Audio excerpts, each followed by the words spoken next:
didn't retweet this.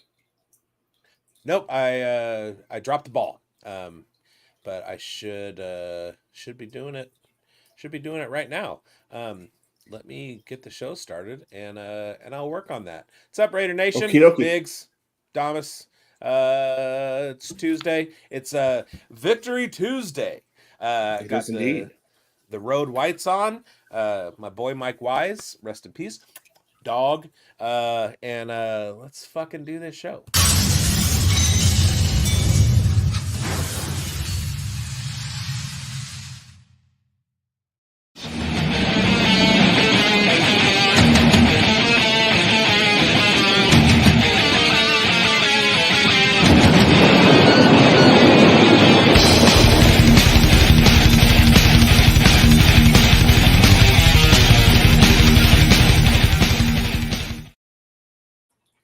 What is up, everybody? Biggs and Raiderdamus here.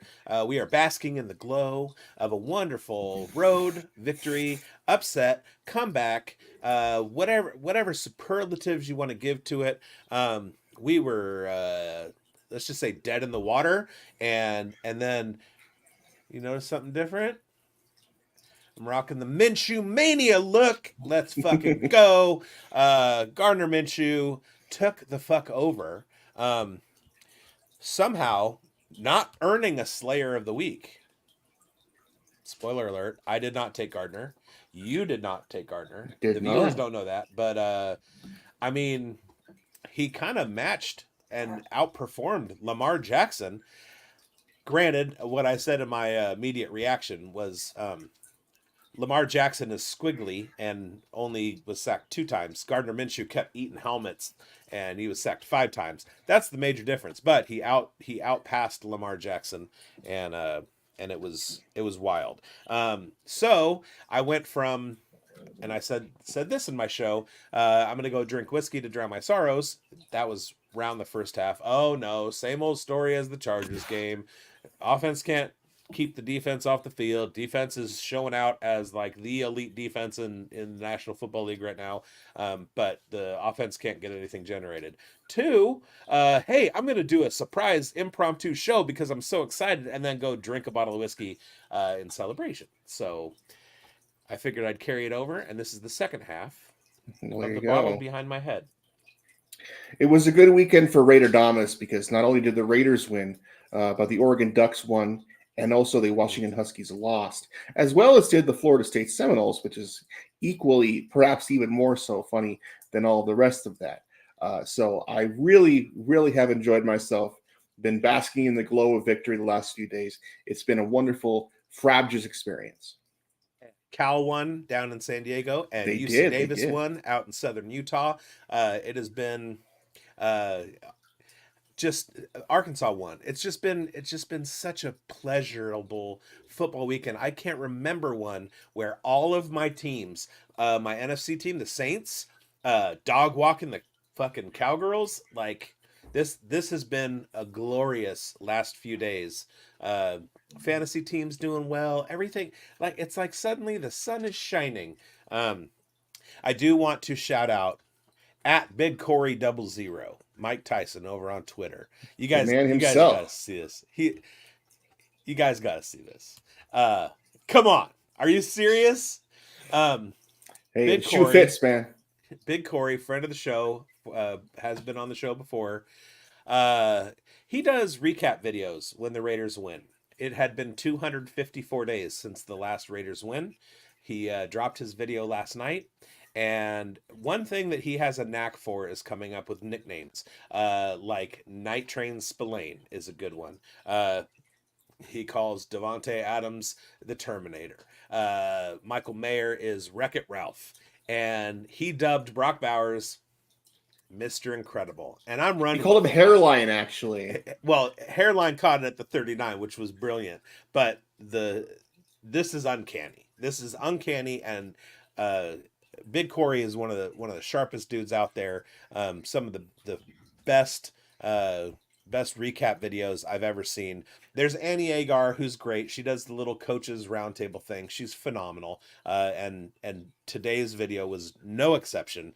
She nailed the Raiders, and But Big Corey, shout out. He's the MVP, especially of Raiders Twitter. Let me get, you can see up there at Big Corey 00 is where you find his stuff. And just type in MIC Tyson, Tyson on YouTube, and you will find him. All right, with that, let's get to the show. We are producer hit the but you're that's the wrong. Let's producer. What are you doing? Did the producer die? Where is the Okay, here we go. Thanks, producer. Now let's get into the state of the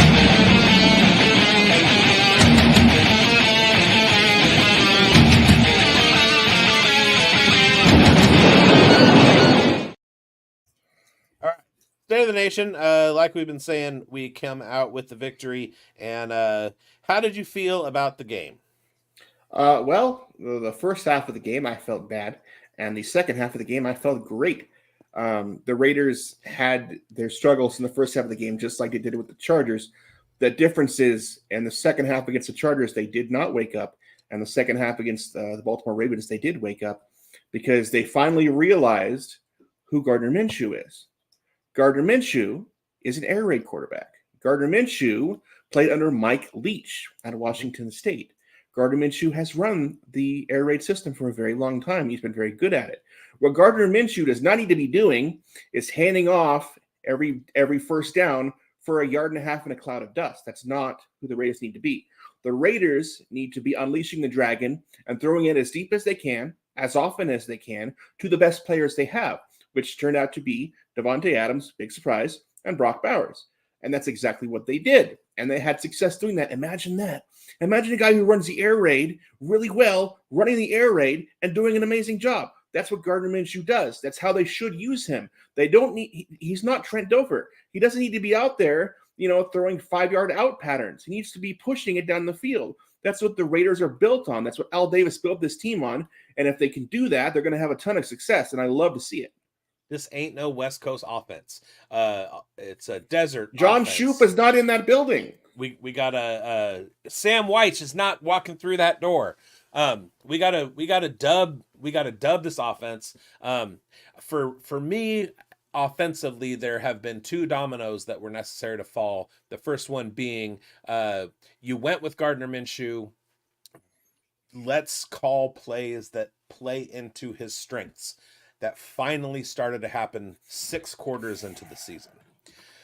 That's the first domino. The second domino is what the fuck is going on with this offensive line and Zamir White.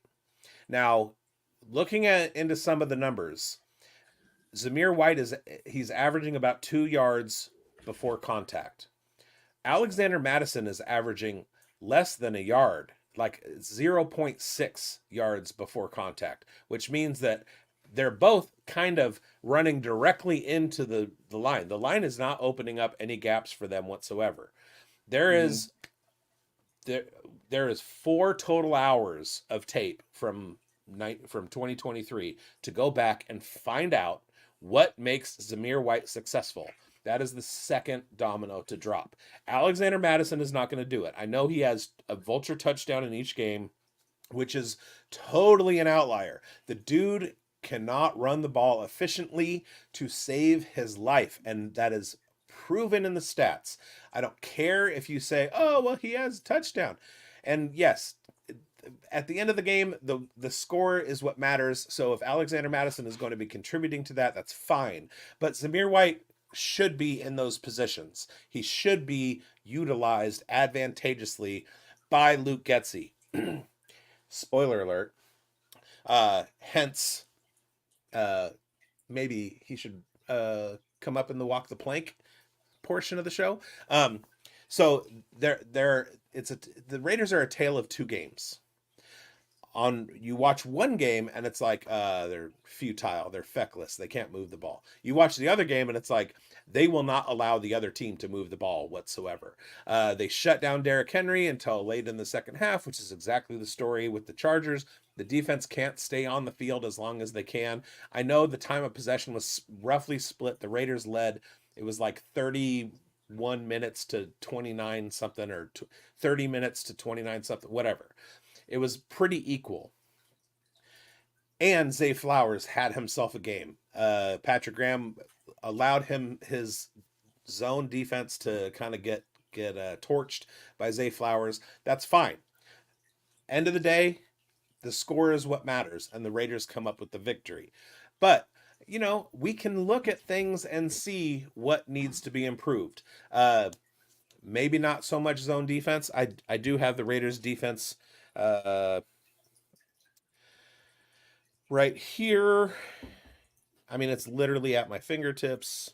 Um, oh, Jackson Dart is our quarterback target for next year. He leads all of 2025 quarterback draft prospects through week 2. Granted, it's at week 2 in EPA per play. Okay, so the Raiders run, and let's dig into this a little bit. Let me know your thoughts. Cover 0, 9% of plays. Cover 1, 21% of plays. Cover 2, 15% of plays. Cover 3, 33% of plays. Cover 4, 5%. And cover 6, 8%. Their pass defense is 1, 2, 3, 4, 5, 6, 7, 8, 9, 10, 11, 12, 13. 13th in EPA allowed. So every play, there are 12 teams whose defense is better against the pass than the Raiders, and 19 teams that aren't as good. That's good, but we play a lot of cover 3, and that's exactly what torched us. I'd like to see those man numbers, that cover 2 number. Cover 2 at 15%. Cover 2 is the defense that is responsible for historic lows in the National Football League in passing offense this year. What are you seeing from the defense, and what do you think of those numbers? I do not like the amount of cover 3 and cover 4 that the defense plays, for a simple reason that we have one of the best defensive lines in football. And when you have cover 3 and cover 4, you have people dropping back in the secondary pretty far. And I think as long as you have that defensive line, you do not need to be sitting back and waiting for the quarterback to shred you. You need to be playing man pressing so that when the quarterback looks in the second and a half that he has available to him, he doesn't see anybody open and he panics. We got Lamar to do that a few times on Sunday. He didn't have anywhere to go. And when he did have somewhere to go, the ball was batted down to the line of scrimmage. And that's what this defensive line can do. I really would rather see a lot more cover 2. I'd rather see a lot more cover 0, frankly, because these safeties haven't been playing very well this year. And I'd rather they be in coverage and sitting back and playing center field and not doing anything. I would really like to see more attacking press coverage than I've seen so far. What's effective is effective, but I don't think with the defensive line that we have, we need to be sending people, or much less 4 or 5 people back in zone and just waiting. Yeah, I totally agree. We saw, so I have some friends who are Colts fans, and there's a lot of unrest in Indianapolis at the moment because of their defensive coordinator. One who we are all very familiar with, a guy by the name of Gus Bradley. And one thing that struck me is that Gus Bradley was the defensive coordinator for the Chargers. And then Gus Bradley was the defensive coordinator for the Raiders. And then Gus Bradley is the defensive coordinator for the Indianapolis Colts. And there's all of this recycling of coaches. Now, when you look back at the numbers, and this comes from me doing a division preview. I'm looking at the Colts numbers last year. I'm looking at their roster construction and everything.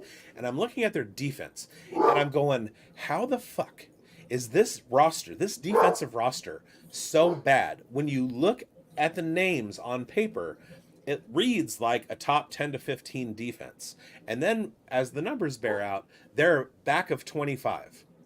We watched Derek Carr struggle with Gus Bradley's defense on the field, and the Raiders consistently being in the back 20s of rankings in defense. And he did it with the Chargers. How does this guy keep getting jobs? And the Colts are basically squandering a whole lot of talent on both sides of the ball because they have Gus Bradley as their defensive coordinator. What is Gus Bradley's stock in trade? Well, NFL stands for Nepotism Football League. these guys keep getting jobs because they've had jobs before. It's very dangerous and risky as a head coach to bring in somebody with no experience. But if you bring in somebody with a lot of experience, even if it's bad experience, you at least have that to hang your hat on. Um, I like the fact that even if Luke Getsy isn't the greatest offensive coordinator, I like the fact that the Raiders brought him in, said give him a chance because he hasn't been one before. We don't know how bad he sucks yet. Maybe after this year we do, but at least they gave him a shot. I am sick and tired of these coaches who we know are awful, like Pat Shermer or people like that, getting shot after shot after shot in the NFL and in college too. It boggles the mind. We know you suck at your job. Why are we paying you to do this? Why are you on my TV on the sidelines ruining the lives of children? It doesn't make any sense. To be fair, Luke Getsy was OC in Chicago and Green Bay, so he's been recycled, but he was successful. Chicago doesn't count because they don't play often. He was successful with a competent quarterback in Green Bay, and he was unsuccessful with a terrible quarterback and a terrible offensive line in Chicago. So what we're trying to do is we're trying to give him the weapons which he's got, and that started to kind of play out. Again, it's not time to panic. It's just week 2. Jamie Pirog is here. Jamie, we're going to have you on the show when we play the Browns. So let's go. But yeah, what Gus Bradley does is he plays cover 3 and cover 4, and he does it serially. He's like a murderer. And it's a bend don't break defense. We hated it when it was in Oakland, Vegas, whatever. Don't play safe and allow the teams to march down the field, because that creates scoring opportunities. You, as a defensive coordinator, you don't want to create scoring opportunities. You want to create turnover opportunities. Robert Spillane, another turnover opportunity. He had a nice little pass deflect. I want to say that Max Crosby had a pass deflect too, but he had a pass that was batted up by Jacorian Bennett into the waiting arms of Robert Night Train Spillane, and it was beautiful. And that's Robert Spillane is one of the team leaders in interceptions over the last 17 games. Opportunity. That's what makes turnovers. And when you get guys, when you cover guys, when you get bodies on bodies, hats on hats, that's what creates turnover opportunities. When you allow guys to leak into space, that's what creates big plays for Zay Flowers. There's a lot of reasons why I hate Josh McDaniels with every fiber of my being and always will, but give Dave Ziegler the benefit of the doubt and actually kind of like him. Mm-hmm. And Robert Spillane is one of those reasons, because Robert Spillane was kind of an afterthought at linebacker in Pittsburgh. He wasn't like a big giant deal. He wasn't a big star, but Dave Ziegler believed in him and he brought him in. And Robert Spillane is a star for the Raiders right now. He is one of the best linebackers in the National Football League. He's reliable. He's tough. He plays like one of those '90s roid backers, as Corey would say. Yeah. And I love the man. And a lot of Ziegler's draft picks I think were better than people give him credit for, especially Jacorian Bennett, who I'm sure we will talk about later on this show. And Spillane's just great. I just love watching him play. He's fantastic. And how excited are you? Again, we both were totally in on Tommy Eichenberg from the get-go when draft season started. How excited are you to watch Tommy Eichenberg learn at the hip of Robert Spillane and come into his own? I can't wait to see him on the field wreaking havoc the way that Spillane does. Yeah, I'm a big proponent of the giant, imposing, sort of concrete-footed middle linebacker archetype. I think every team should have one of those guys, just as a deterrent, sort of like a nuclear arsenal for a country. But I am really excited to see Tommy Eichenberg replace the person I'll be mentioning later in my Walk the Plank segment. Yeah. I mean, that's my favorite position on the football field. Unfortunately, with the Green Bay model of roster construction, good middle linebackers have they've gone out of favor. there was a time when they were like the premier defensive player. And I mean, all you have to do is look for the green sticker to know that middle linebacker is still absolutely essential part of the defense. Um, but I love the big body dudes that run downhill. And uh, the thing was, when we got Spillane, and I've said this on the show before, I have a friend who's a Steelers fan, and I asked him what his impression of Spillane was coming over, and he was like, yeah, he's a good backup. And so I was kind of bummed because we had one of the premier run-stopping linebackers in all of the NFL in Denzel Perryman. And something that Ziegler knew, let me just say this about Ziegler, he had me at C.J. Stroud. Ziegler did nothing wrong. I will stand on that. He literally had Raider Nation, if you haven't heard this already, Dave Ziegler literally had the Houston Texans agreeing to a trade that we would have acquired CJ Stroud, and Josh McDaniels said, no, we're not going to do it because he had faith in Jimmy Garoppolo. Ziegler was the man. Okay, anyway. So Ziegler identifies these guys, right? He's got a prototype, and Tommy Eichenberg fits Robert Spillane's prototype. I was bummed about Perryman leaving. I thought, hey, he's so good. But Ziegler understood that Perryman was on his way out. He did have one good season in Houston, but as we all know from playing Dynasty football, because you all play Dynasty Fantasy football, it's better to be a year early than a year late. And he may have been a year early letting Perryman walk, but Perryman is absolutely not the guy, and Robert Spillane is. So we've got 2 seasons of Robert Spillane playing at an elite level when we could have had Denzel Perryman for 1 and then watch the fall. So I give Ziegler credit for that. And I wasn't really high on Spillane in pass protection or in pass defense, but dude's been really, really good defending against the pass. On top of the fact that he's a downhill run stopper. Love it. Love the dude. And he's one of those lunch pail guys that his performance on the field will not be reflected in any kind of stats or analysis or anything like that, unless you look at interceptions, because he's in the right place at the right time a lot.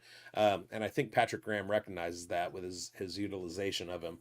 But it's not always going to be seen what Spillane does, but that defense is kind of orbits around Spillane, and he's a pleasure to watch.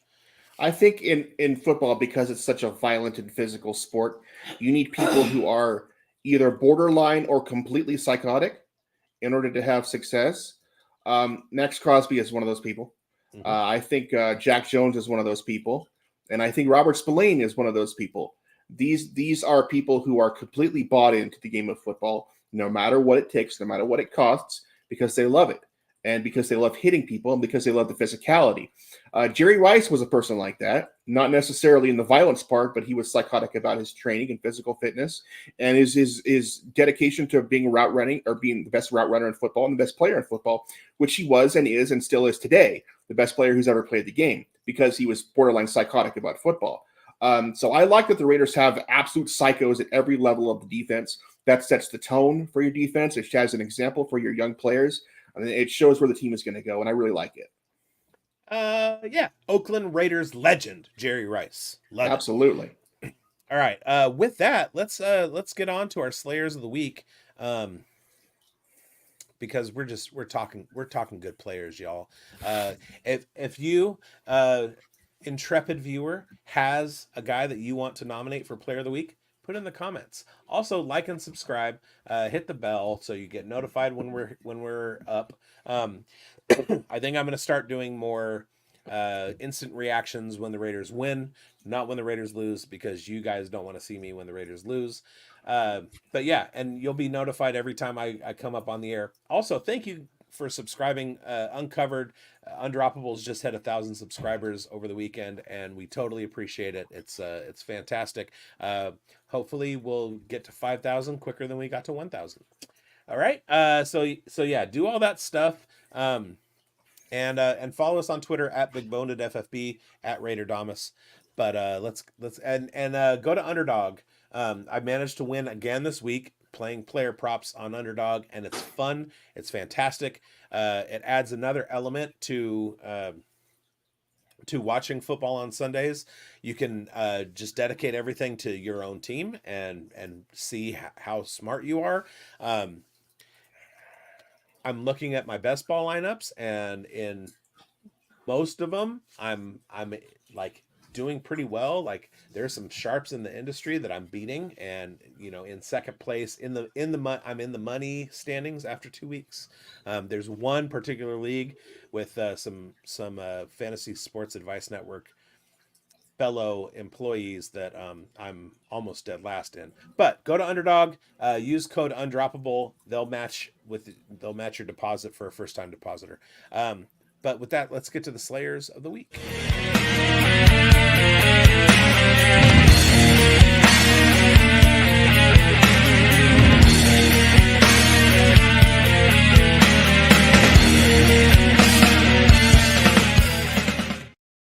It's time for the Slayers of the Week, and as you guys know, I have added a Walk the Plank segment. So, kind of like Ballers and Busters, we're doing that, but it's Slayer of the Week and Walk the Plank. Our first Slayer of the Week is Jack Jones. Jack Jones, stud. I want to say this is like, since we implemented this segment, this is like his third Player of the Week. That's pretty damn good, and you'll see from the slide that football's a team game. There's 53 men out there. Max Crosby said it. But the Ravens were driving the ball, trying to win the game. And guess who? Jack Jones knocked the ball out of Isaiah Likely's hands. You can actually see there that Likely has his hands on the ball. Jack Jones knocks it out, securing the game. He's my Slayer of the Week. We got Raph in the building. I'm sorry, Raiderdamus. Raph just jumped in. Hello, Raph. Good to see you. We are on the Players of the Week. It's really impressive to see that Jack Jones has 3 Players of the Week when the Raiders have played 2 regular season games. That's some remarkable efficiency from Jack Jones. That's why I said since it's been implemented, because it was implemented before. Oh, we have 69 viewers. Nice. It was implemented before the season starts. So yeah, 3 in. We got Shifty jumping in. Raiders Super Bowl bound. Hey, that's what we're talking about here. That's what we're talking about. I don't know. Tickets are expensive at the Super Bowl, aren't they? How many 1-1 teams have made the Super Bowl? I don't know. Somebody else be the stats guy and give me a number on that. And we'll talk about week 3 and the next 5 weeks a little bit later in the program. But yeah, Jack Jones is my Slayer of the Week. Who's your Slayer of the Week, Raiderdamus? My Slayer of the Week is none other than the greatest collegiate tight end of all time, Mr. Brock Bowers. Brock Bowers is the real deal. I think we can see that. He has 15 catches through his first 2 games as a rookie tight end, which is something that has never, ever been done before. On Sunday, he had 9 targets, 9 catches, 98 yards. So every time he was thrown the ball, he caught the ball. Now, your job, obviously, as a receiver or a tight end, when the ball is thrown your way, is to catch it. But that doesn't always happen. And when it does happen, it's awful nice. And when it happens every single time, it's really, really nice. Brock Bowers, when people saw that the Raiders had drafted Brock Bowers, they were confused at first because the Raiders already have a tight end. Why did they need Brock Bowers? And I said, when you have a chance to take a generational player, you do it, no matter what position that player may be at, even if you already have one. If the Raiders had taken any of the many opportunities they had to replace Derek Carr with a generational quarterback, they probably should have done it, because Derek Carr is not immortal. It was not going to last forever. It doesn't matter if Michael Mayer is a second-year player. He's going to get his opportunities too, but Brock Bowers is that good. As I said, he's the greatest collegiate tight end of all time. Rob Gronkowski today said that Brock Bowers has the potential to be better than he was in the passing game. I just think the sky is the absolute limit for this guy. We're just seeing him scratch the surface of his potential. If you watch him all of his years at Georgia, like I did, you know how legit Brock Bowers is. He's only going to get better. We're just seeing the bare minimum of what Brock Bowers can do. I'd be shocked if he doesn't have a couple of touchdowns in the next few Raiders games. He is the absolute business, and he's only going to get better from here. Absolutely. And we are absolutely on record with receipts of loving the Brock Bowers pick. As you Yeah. can see from my headline, something that I say in every episode, Brock Bowers ate my pizza. I don't want to take full credit for how good he is because that would diminish the work that Brock Bowers has put in his football career in high school, college, and now with the Raiders. But he ate pizza that I made, so I'm going to take a little bit of credit for how good he is. Maybe he wouldn't be that good if he hadn't eaten my pizza.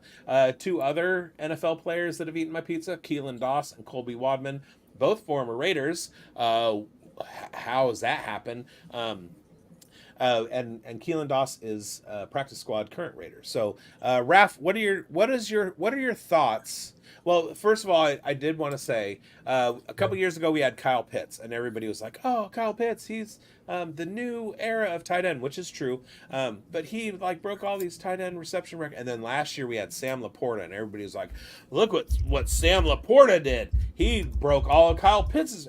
And now Brock Bowers is on pace to absolutely obliterate everything Sam Laporta did last year. He's not a tight end. He's a big slot wide receiver, and I love to see it. So, Raph, what Yeah. is your take on Brock Bowers 2 games into the season?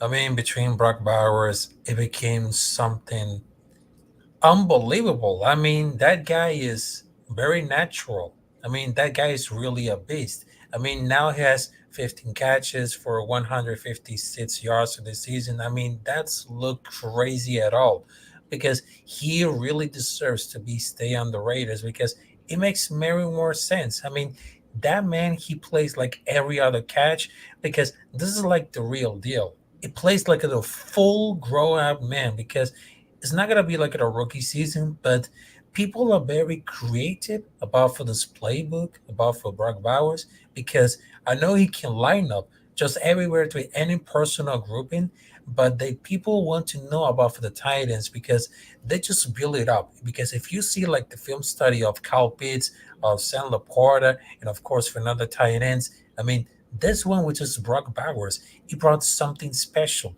I mean, when you're talking about for Kyle Pitts, he has at a 1,000 yard that season for the rookie year. And then he just dropped off for the following season after inconsistent injury in the series, which is they have a lack of effort on routes and bad quarterback play. But I feel like Bowers is going to be like at a better between for the two. In regards for the effort for the plays, but it's not going to be too early to say anything, but it seems like they have the real deal because if they want to stay focused, 100% healthy, I guarantee about that. Because if we need something a tight end who can provide a lot of more production and a lot more aggression, I mean, that's the real thing for me. Yeah, he's an absolute weapon. Um, Raph, you weren't privy to getting your Slayer of the Week picked out. Um, Yeah. but I'm thinking in my head of an honorable mention, so I'm going to give you a choice. For your Player of the Week, you have 2 choices. You can either take Gardner Minshew or Max Crosby. Which one is your choice? Oh, this is gonna be like really hard to do, but I'm gonna take Max Crosby Look at because that. I I already have a slide. I was going to cheat and take Max Crosby, but I'm going to go ahead and give it to Raph. Before we get into that, Raph, I'm going to say my honorable mention is Gardner Minshew. I said at the beginning he wasn't a Slayer of the Week. It's true. Mhm. He's an honorable mention. And the reason he's an honorable mention is because of that touchdown play to Devontae Adams, where he absolutely faked out the running back, the cameraman, the Ravens defense, and me, and threw the ball to Devontae Adams for the touchdown. It was beautiful. Yeah. We got Jack Kenna, Raph, Hey, my how's it brother, going, Jack? salute, and Yep. new channel salute, brothers. Thanks for sticking around, Jack. We appreciate you. All right, so Gardner Minshew out of the way. I'm rocking the mustache. Go ahead and give us your max take, Raph. I mean, between for Max Crosby, it all depends for the leadership. because he got a great brain and ability to block every time. Because I know during for the 22 film about it, because when you need like something incredible like Max Crosby, he's just like the glue of everything because he knows exactly watching every moves about for the Baltimore Ravens. He just like boom, they just really knocked out. So that's the real passion that I just wanted to see about for Max Crosby because he realized that he just like a dog for life. And I know you understand that Max Crosby became so much important to get involved of all these blocks, tackles. I mean, he's became like the brain, the heart, the soul of the nation. And what I was talking about, like between for Gardner Minshew to Max Crosby, between for the time adjustments of the third and fourth quarter, because whatever you said about it, because and I'm sorry about for the language. When Max Crosby told to Gardner Minshew about for like the fourth and the third quarter, they say, "Hey, look, you're not a little ass boy. You're a big ass man. So go there and play." So that's the reaction at the leadership that we need to because they just say, "We got this. We had to show off to the world that we gotta beat those Ravens." And that's the kind of leadership that we want to. Absolutely. And that was one of the key moments. I was like I was in my own head and I was very, very Yeah. fatalistic about the outcome of this game when I saw Max Crosby digging into Gardner Minshew on the sideline. I was like, we're gonna win this game, aren't we? Real quickly, Jack, I want to ask, uh, is that the black flag bars? Are you flying the black flag? Go ahead and he also says Rafi expects you tomorrow 4:30 on Captain's channel for the Wild West show. Cool. Okay. Uh, Okay. but let me know in the comments, Jack, if that's the black flag that you're flying. The reason that I put this picture in is because this is the sack that sealed the game. I know I had Jack Jones. I was gonna cheat and take Max Crosby also because this is the loudest I got during the entire game. As soon as Max came unblocked off that edge, sacked Lamar Jackson late in the fourth quarter when they're driving trying to score, and essentially sealed everything up with a bow. I started before he even got to the sack. I just saw him Yeah. unblocked and just started screaming. It was amazing. Talk to us about Max Crosby, Raiderdamus. Well, Max Crosby is the best player in the NFL. I don't care what you say. I don't care how good you think Patrick Mahomes is, or Chris Jones is, or anyone else. There is nobody who makes a difference for his team more than Max Crosby does. That last sack, it was a stunt with Max Crosby and Christian Wilkins. Christian Wilkins took two guys completely out of the play. Max Crosby was untouched, and he just ran straight through Lamar Jackson. In a different situation, maybe that's roughing the passer because he landed on him with his whole weight. I don't care. It was a great play. It made sure that the Ravens knew that they weren't going to be able to move the ball, and they didn't move the ball very much after that. Max Crosby sets the tone for this team, both on defense and offense. He's that special. Uh, you know, he's one of those guys that's drafted late and probably shouldn't have been, except that he went to a small school in Eastern Michigan. But if you look at his combine numbers, he was tops in almost every single athletic drill that was performed at the combine. So not only does he have an incredible motor, he's also probably the most athletic non-skill position player on the field at any given time. This is a special, special player. At the end of his career, he could very well be the greatest Raider of all time, and I'm just looking forward to seeing the rest of what he can do. Absolutely. It kind of makes you think. That play kind of makes you think that Patrick Graham in his brain, he's got like a little, those like hipster satchel backpack things, it's like a Merce, but it's bigger. It's like a A satchel, man bag. a, a man bag, yeah. But he's got one of those in his brain, and he was just saving that stunt for the perfect time of the game. He pulls it out of the bag. Boom, Max Crosby. Um, here's it's time for Biggs's trivia moment. How many how many games in 2023 was Max Crosby on the field for 100% of defensive snaps? I'm going to go with 10. 10. It's exactly 10. All right, now, who was next with 5? I honestly don't remember. Every defensive player in the NFL combined. Fantastic. That guy's just an Iron Man. You can't slow him down. You can't stop him. Now, I want you all to go back and watch my instant reaction from the game on Sunday, in which I said, if Max Crosby doesn't win Depoy, we take to the streets and riot. I'm calling it right now. We are rioting if he doesn't get Defensive Player of the Year this year. Jack, you came in a little bit late. We're talking about Bowers. We talked about Bowers. He was Raiderdamus' Player of the Week. Little known fact, since you're new to the channel, I used to run a pizza place in Napa, California, where Brock Bowers went to high school. It was right across the street from Napa High, and I made pizza for the whole team. Brock Bowers ate my pizza. That's why he's so good. Also, he's the best. Now, speaking of Brock Bowers, and I had this thought earlier, didn't share it. You guys know my stance on jerseys. I don't want to buy jerseys of active players. But I was thinking earlier today when I was walking my dog, I'm going to buy a Brock Bowers jersey. That's how fucking good Brock Bowers is. I am a step ahead of you, sir. Mine is on its way. Absolutely. I'm going to give in and get a Max one too, just because those two dudes, God, they make me so psyched for Raider. Right here, baby, right here. 98 on my chest. I mean, yeah, we had a Hawaiian. I love pineapple on pizza.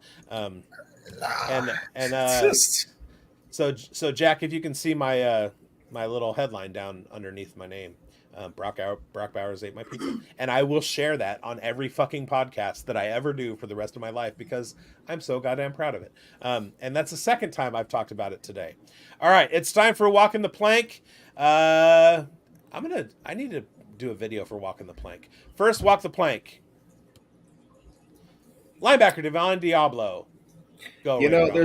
There is an old saying that any chain is only as strong as its weakest link. And so far, Divine Diablo has been the weakest link in what is otherwise an absolutely elite god tier defense. Divine Diablo, him missing run fits and not tackling, is a lot of the reason why the Chargers had so much run success in Week 1 against the Raiders, and also a lot of the reason why the Ravens had so much running success in Week 2 against the Raiders. To the point where Divine Diablo had a minor injury in the second half for the Raiders against Baltimore, took himself out of the game, and Masterson replaced him, and the defense was much, much, much, much better after that. Divine Diablo is a converted safety and is the poster child for why I do not like changing players' positions after they get drafted out of college, because they lack the instincts for whatever position you want to put them in. Divine Diablo is not an instinctual linebacker. He's fast and athletic, but he doesn't have the mind for linebacking. He has the mind for being a safety, which is perfectly fine, except we have plenty of good safeties, and we don't need him there. We need him to be a linebacker, and he's just not. I would be very surprised if the Raiders re-sign him after his contract is done. I think Tommy Eichenberg is going to replace him sooner than later, and I just hope the Raiders can formulate a decent run defense with or without Divine Diablo going forward, because it hasn't looked good so far.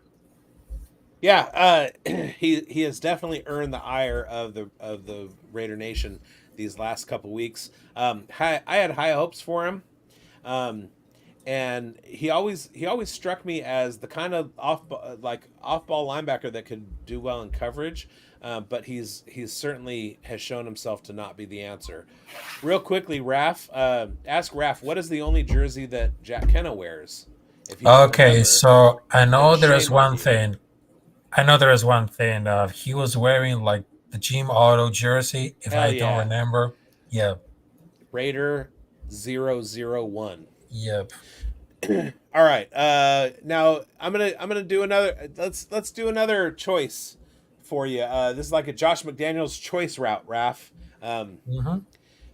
Or should I say Voldemort choice route, Raph? Oh my God. Right. For your walk the plank, who's walking the plank? You can take either Luke Getsy or the offensive line. Which one are you taking? Oh, that's but I'm going to take like the Raiders offensive line. Okay. Because I know that they've been struggling like a lot, but it seems that they have a lack of confidence right now. But if they calls out of the team, you have like a leadership problem about for the online defense. I mean, most of those guys that are about for the defense, they really work hard. But it feels like they have a lack of communication, which is not totally fine because if they just wanted to know what exactly to really hard about it. I mean, the offensive line, it became like nothing but an issue right now because it seems that after for the all game between Las Vegas Raiders versus Los Angeles Chargers, it became something like a real nightmare. I mean, if it doesn't see like a lot into improvement, then what the heck is going to around here? I mean, we need a lot of great solution and not to be like really afraid. But it's time to get moving down for the system. And I know the playbook is very consistently like very conservative, but I think it's time to walk the plank with the offensive line because I know it's been like a lack of communication, lack of confidence, and they need to improve as soon as possible. You know what is going to be too much late. Well, I will tell you that they were one of my two choices for Walk the Plank. The reason that I didn't ultimately choose them, which is why I don't have a slide for them, is because A, Colton Miller at some point this season is going to be fully healthy. B, Jackson Powers Johnson at some point is going to get on the field. And C, at some point in this season, we are going to figure out whatever equation it's going to take to utilize Cody Whitehair, Andres Pete. Apparently, Pete had a better second half than the first half. I think that had a lot to do with the play calling, which is why my walk the plank is Luke Getsy. Luke Getsy, I understand. It takes sometimes half a season for a new offensive line under a new offensive coordinator and a new offensive system to gel, especially with new personnel. This is not a legacy Raiders offensive line. We've got new pieces that you're trying to incorporate, and that's totally fine.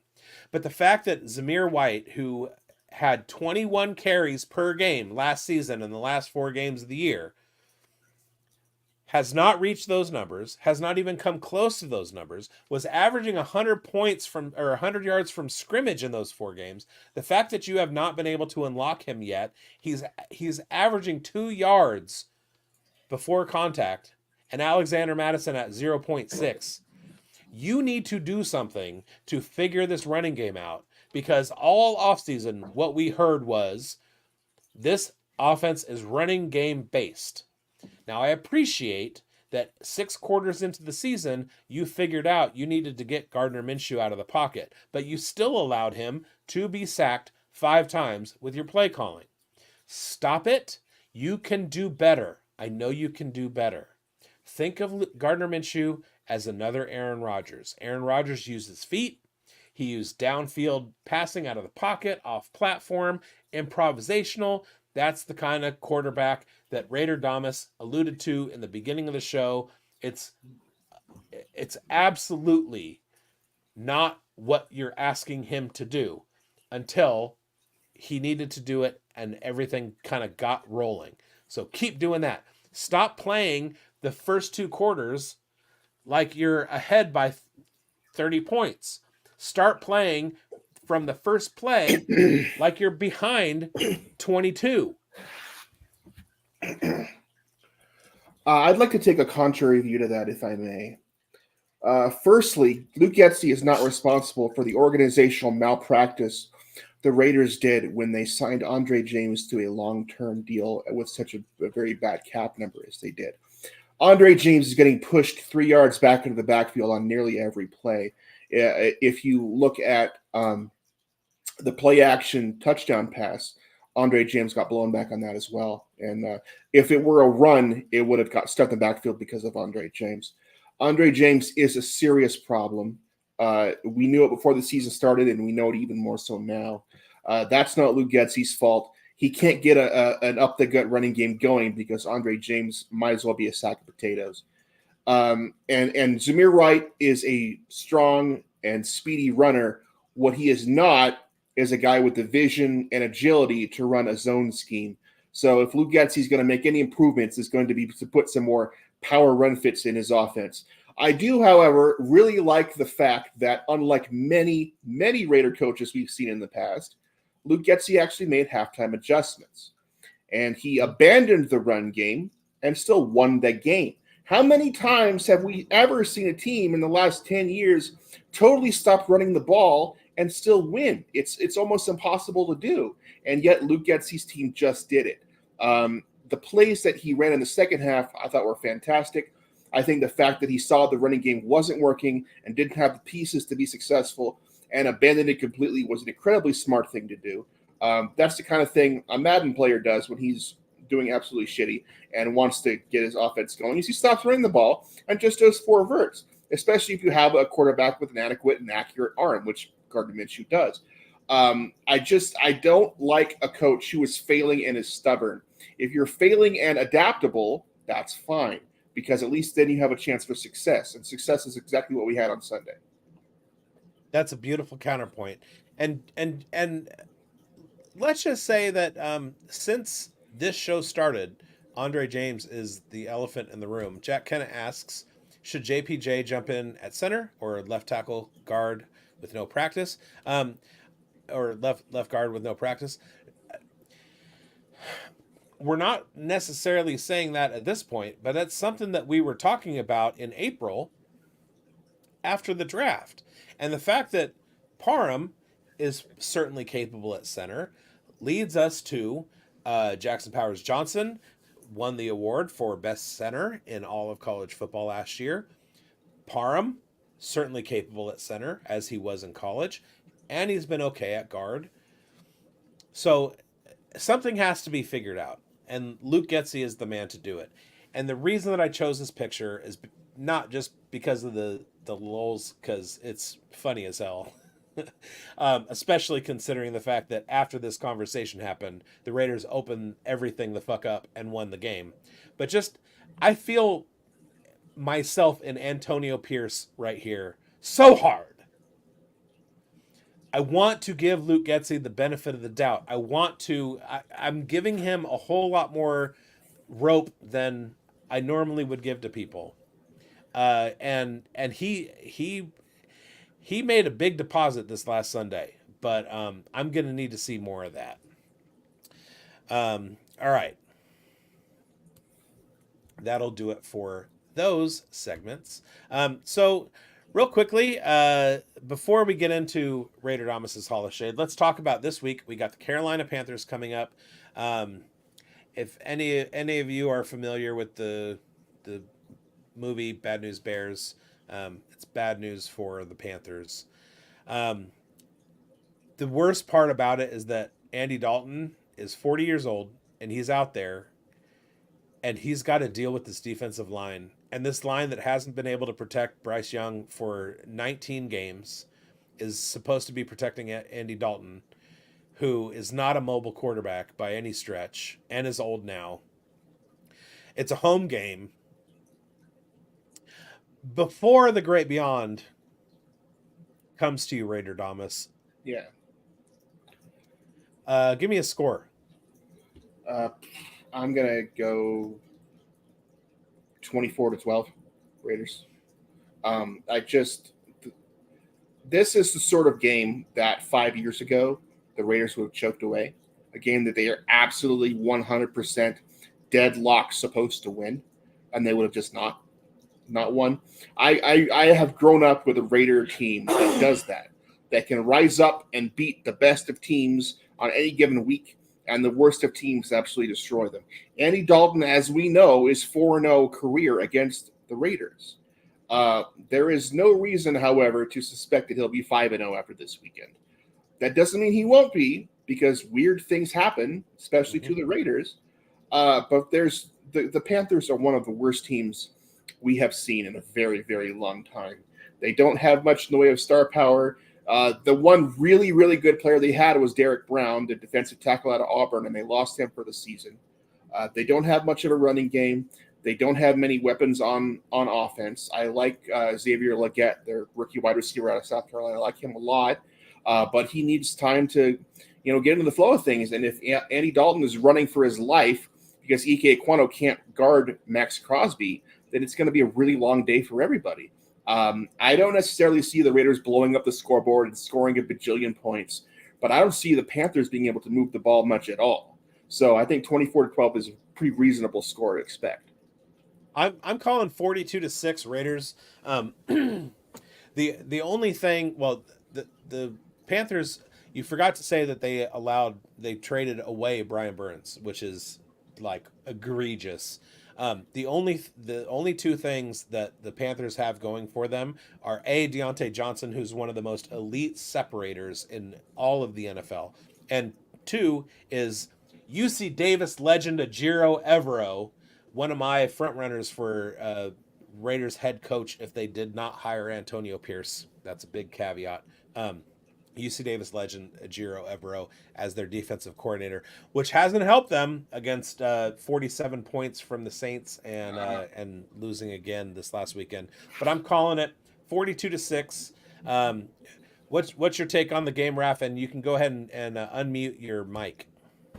Wow. I mean, this is going to be so realistic, but I got a chance to make like a bold prediction. I just wanted to say the Raiders 48, Panthers 10, because over the last few years, they just saw like anything improved about it. But during for the team, which is the Panthers, it doesn't seem like very improvement. I mean, the linebacker sucks. The quarterback, it really sucks at all because they don't have like much faith on the team, which is the Panthers. And I think it's gonna be like an easy chance to prove the world because the last time it was like 2020, that was like the preseason. But right now, it seems that if they had the opportunity, if they had some of those players for us, we're getting ready to 100% healthy. I mean, we just got a lot of chance.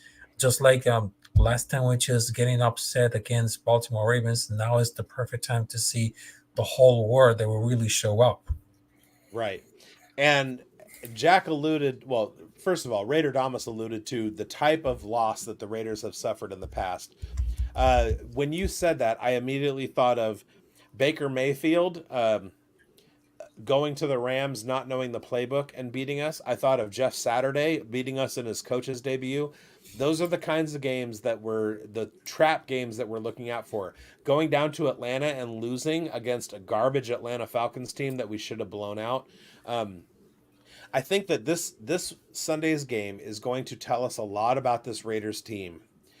I think if I love Raf's optimism because it matches mine only more so, and I love that Raiderdamus is a little bit more measured because I'm just throwing emotion into it. But I think that if we go in and we can dog walk the Panthers at home with Andy Dalton starting, it tells us a lot about this Raiders team moving forward. If it's a close game or if somehow it becomes a trap game and we fucking lose, that also tells us a whole lot about what's coming for the rest of the season. With that said, beyond this game, Raiderdamus and I, in our season preview, we had predictions for the Raiders' schedule, and we both had a pretty similar take on the first 7 games of the season. We both had the Raiders beating the Chargers, which didn't happen, but we both had the Raiders losing to the Ravens, which also didn't happen. So we were wrong on both counts. They flipped it. We're still 1-1 going into Carolina like we thought that they would. I was looking at the schedule from here to the Chiefs game, and if we come in and we absolutely blow out the Carolina Panthers, 6-1 going into Kansas City is absolutely realistic. You know what? The Browns aren't as good as we thought they were, but neither are the Chiefs. The Chiefs have needed major referee assistance to win both of their first 2 games. I think the Raiders can come out and punch them in the mouth and steal a win. I don't think that's a lock as a loss as it has looked to be in the past. Well, again, that's 5 weeks away. We'll deal with that when we get to it. But 6-1 going into that game, I don't think is out of the question. I think the toughest game on the schedule looking forward is Pittsburgh. 6-1. Isn't that realistic? I think so. I was looking at the same thing you were, and I was like, I don't see very many losses here. I mean, Atlanta pulled it out against the Eagles on Monday night, but they're trash. I mean, we don't. It doesn't take a lot to beat the Eagles this year. They're 0-2. They are underachieving at every position. I think the Falcons are mediocre at best, despite what they showed last night. I think the Raiders have a lot more wins on the rest of their schedule than people give them credit for. Now, the Falcons after week 1, I was like, easy win. After last night, the way they handled the Eagles, and I know our offense is different than the Eagles' offense, but that Falcons defense looked good, and by the time we play Atlanta, Kirk Cousins will have a little bit more healing under his belt. We definitely need the Chargers to lose to the Steelers. Joe Alt, your NDA boy, hey, what up, Notre Dame? It's for the Irish. I saw a lot of stuff about how Joe Alt handled Max Crosby. Yeah, well, I also saw Joe Alt get absolutely thrown to the fucking ground by Christian Wilkins. So there you have that. Raph, unmute. Do you think 6-1 is reasonable going into the Chiefs game?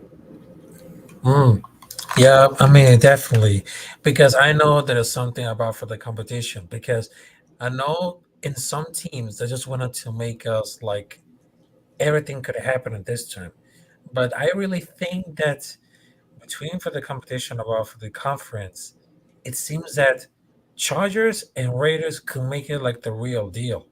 Because I know we just had like a great scheme and the Chargers became like so realistic. But I know the Kansas City Chiefs became like a very favorite. But between for the Denver Broncos, what can I tell about it? I mean, some of the fans that just want Bo Nix to the Raiders, but when they just add the Bo Nix to the Denver Broncos, there's a lot of issue because their arm technique of Bo Nix isn't that great. So it just like it just suck ass. Well, we're not here to shit on Bo Nix, but we are here to shit on the Broncos. Fuck the Broncos. All right. Yeah. Where was I at? Yeah. So, to Jack's question, Super Bowl bound. You know, yeah. Why not? We'll see Why what not? I happens. believe it's gonna be respected.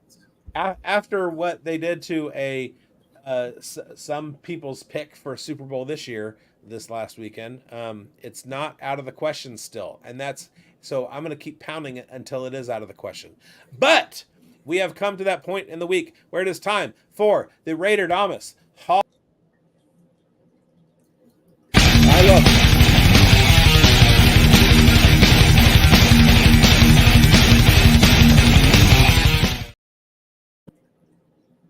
All right, well, here I go. Perhaps you, at one point or another in your life, have been out in nature, enjoying yourself and minding your own business, and suddenly you hear the high-pitched whine of two small wings buzzing around you. It's a distinctive sound, a higher tone than fly or bee wings, and then you feel a sharp pain on your skin, maybe on your arm, your leg, or the back of your neck. You may have slapped yourself where you felt the pain.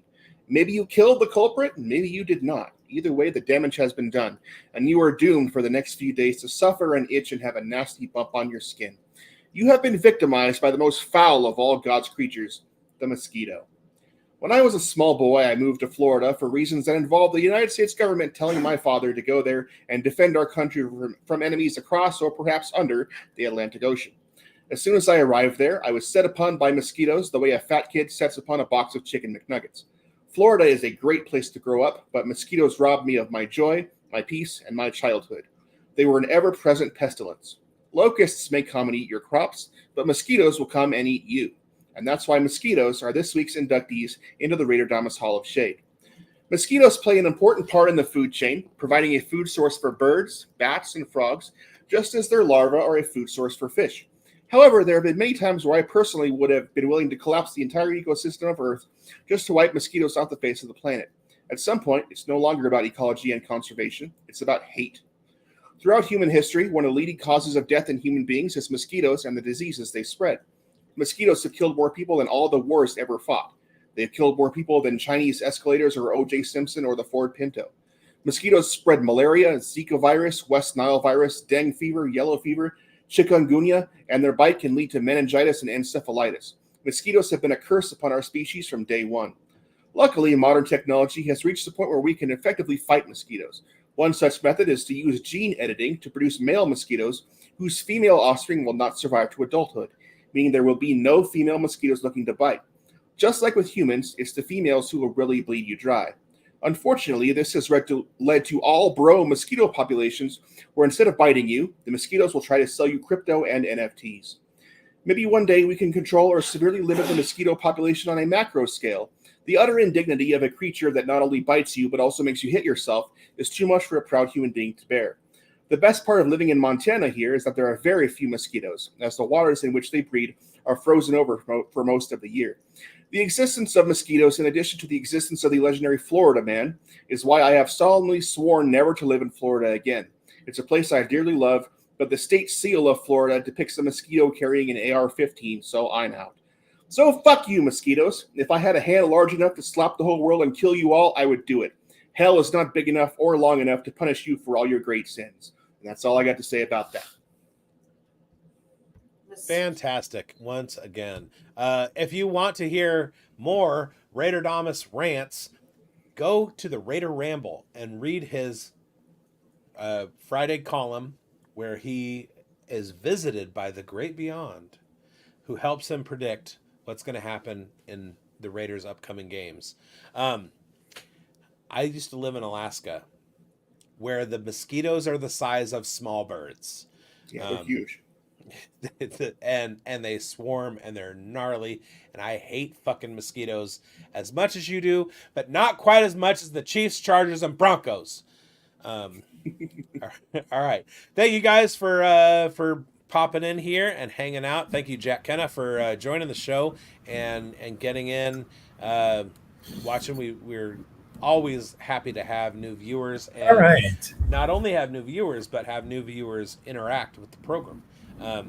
So thank you, sir.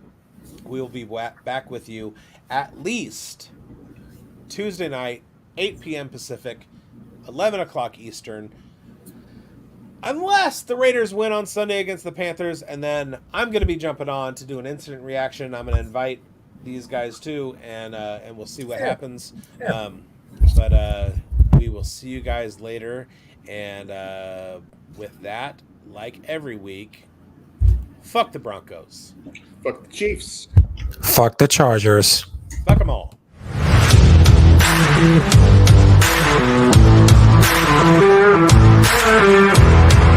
Thank you.